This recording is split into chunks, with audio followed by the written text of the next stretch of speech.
jump on and just show you some things with regards to dodge and burn that I've learned over the years.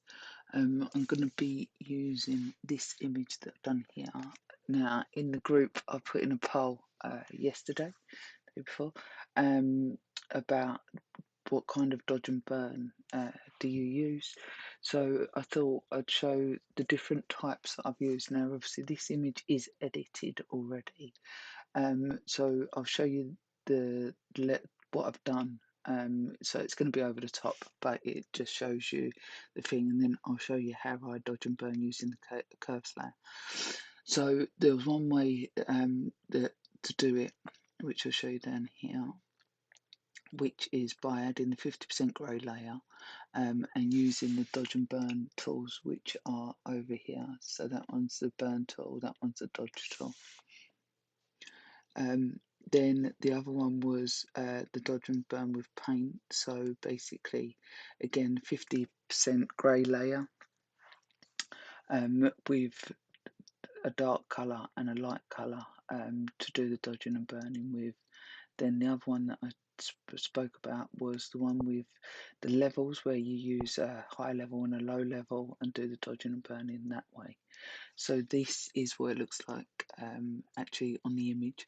So, and you'll be able to see the difference. So with the dodge and burn brush, that's what it looks like without, that's what it looks like with.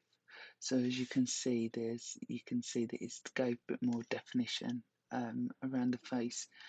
It has turned it like it's desaturated it slightly.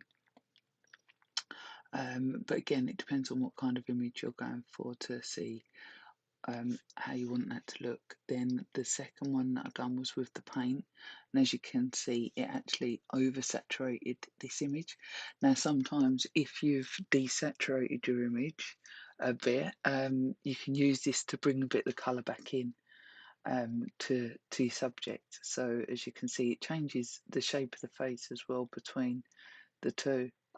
I pretty much used the same method on each of these, like painted in the same places, stuff like that. Then the other one that I've done was with levels, and again it kind of desaturates, but if we look between the levels one and the dodge and burn paint, the way the shape that it forms is slightly different, even though I painted in the same areas, but it's just the way that the method that you use between the two that makes the difference. So then if we minimize that a second, and we'll go up and we'll do the curves one. So with the curves, what I generally do is I take two curves layers, I take one really down low, probably a little bit too much. Some people only bring it down a fraction, but I like the reason why I bring it down so low is because I actually like to see what I'm doing.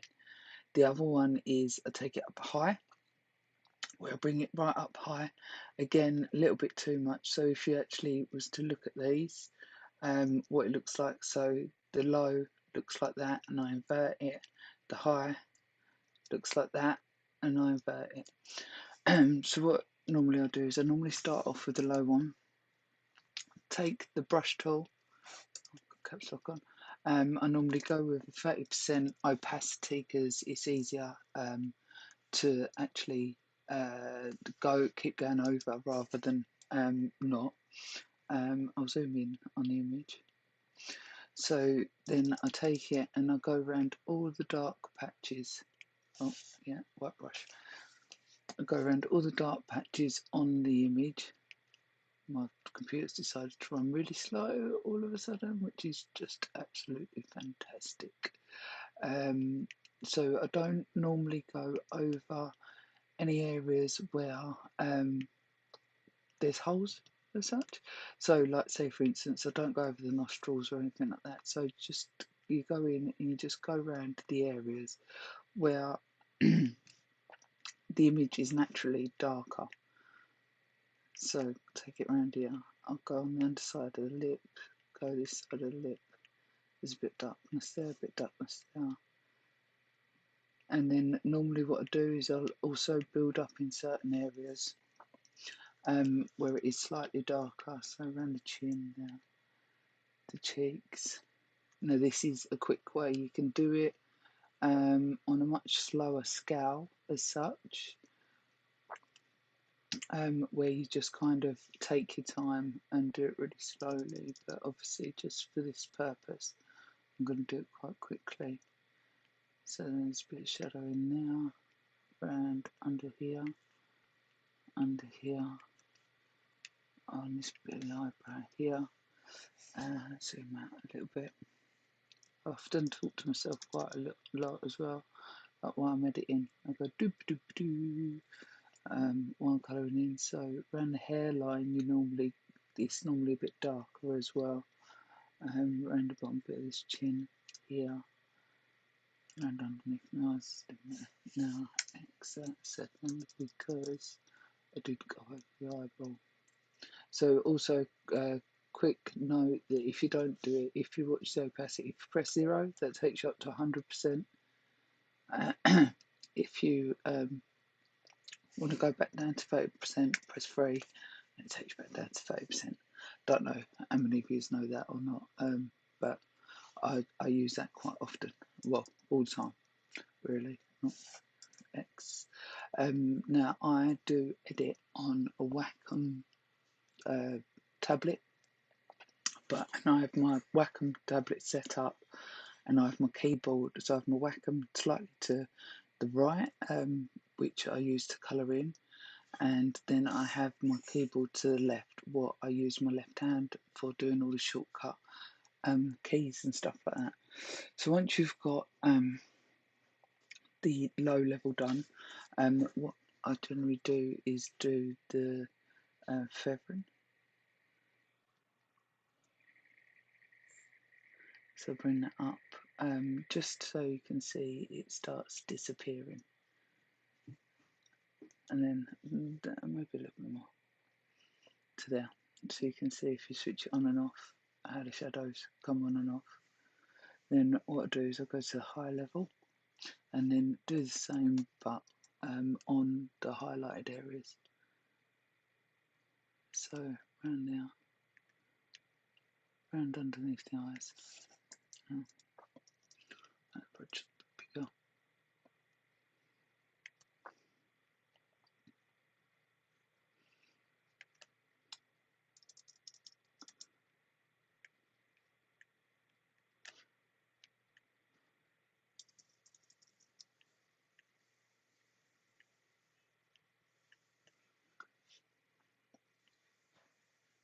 This is done pretty much the same way as you do makeup. So for women, sometimes it's not so bad. For men, some men know how to do makeup, some don't. So it's always good to learn. It might come in handy one day, you never know. Just a little bit of highlight there, a bit of highlight there, but it's more on the areas where you would naturally get the light falling. So, and again, take the feathering and you bring it out until you start seeing the lines disappear and it blends in around about there. So again, on, off, on, off, and then when you get them both together, that's what it generally looks like. So then we can stamp that layer. I take that into the rope now. Ooh. No, that's fine. Switch it off because I doubled it up. So that's it with the curves layer. So curves layer, levels layer, which is quite similar but slightly different. As you can see on the curves layer, it's desaturated it in areas again a little bit, rather than the levels layer has kind of left a bit of the colour in. The paint layer is oversaturated, and the dodge and burn tool is probably more saturated than the curves layer. And that's because each of these types of methods does something slightly different on the way it sets up. If you, as an example, if you prefer the way that the paint layer is, but it's too saturated, you can always go in and add a hue and saturation layer to that and take the saturation down if you wanted, and then you could paint it back in on certain areas. As an example, if you wanted to paint it back in, take that back up to 0, back in on the eyes there, on the lips generally, depending again on what look you're going for. And I'd probably take it back in on the colour there, just doing this roughly again.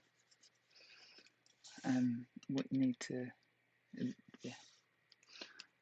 Oh, and so that's pretty much it for this little quick tutorial thing that I thought I'd come on to show you. So hope you enjoyed it. Speak to you soon. Bye.